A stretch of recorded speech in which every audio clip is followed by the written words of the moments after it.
Hello everyone, it's me Redwana. আজকে আমি তোমাদের সাথে এইচএসসি এর আগ মুহূর্তে করা এমন 5টি ভুল শেয়ার করব যা হয়তো তোমরা অনেকেই করছো। নাম্বার 1, প্রোক্রাস্টিনেশন করা, অর্থাৎ কাল থেকে শুরু করব, কাল থেকে একদম 16 ঘন্টা পরে উড়ায় দেব। এই মেন্টালিটিটা কি করে? এই মেন্টালিটি তোমাকে ইনস্ট্যান্ট ব্রেন থেকে ডোপামিন রিলিজ করবে, যার জন্য তুমি ইনস্ট্যান্ট একটা মানসিক শান্তি পাবা। কিন্তু এই যে কাল থেকে পড়বো এটা বলতে বলতে আলটিমেটলি এই কাল তোমার জীবনের জন্য কাল হয়ে দাঁড়ায়। তাই এটা হওয়া উচিত এখন থেকে পড়বো, এখন এই মুহূর্তে থেকে পড়বো। নাম্বার 2, নতুন চ্যাপ্টার স্টার্ট করা।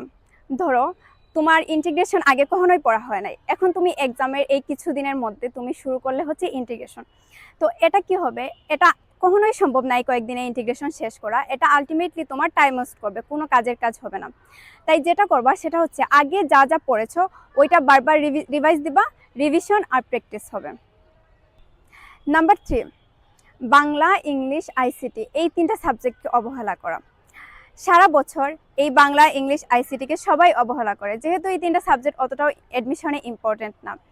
কিন্তু তোমার আলটিমেট গোল কি? এইচএসসিতে আলটিমেট গোল তোমার জিপিএ 5 পাওয়া। এজন্য অন্যান্য সাবজেক্টের মতো বাংলা, ইংলিশ, আইসিটি এই 3টাও এ+এর জন্য সমান গুরুত্বপূর্ণ। তাই সবার উচিত হবে অন্যান্য সাবজেক্টের মতো এই 3টা সাবজেক্টকে এই টাইমে এসে অ্যাটলিস্ট সমানভাবে ফোকাস করা।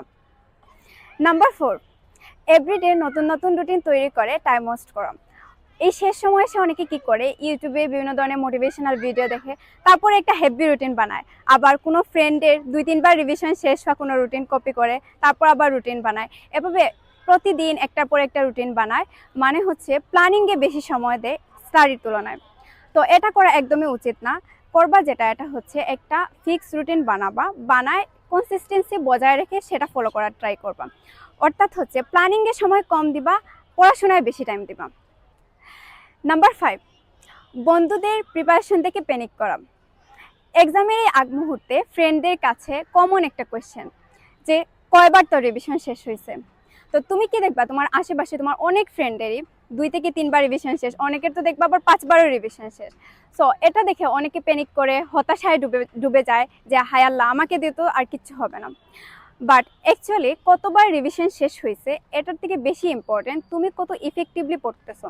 তাই বন্ধুদের প্রিপারেশন এসবে টাইম ওয়েস্ট না করে নিজের কি ঘাটতি আছে, নিজের কি পড়াশোনা করলে আরও বেটার করা যায় সেই দিকে বেশি ফোকাস করবা।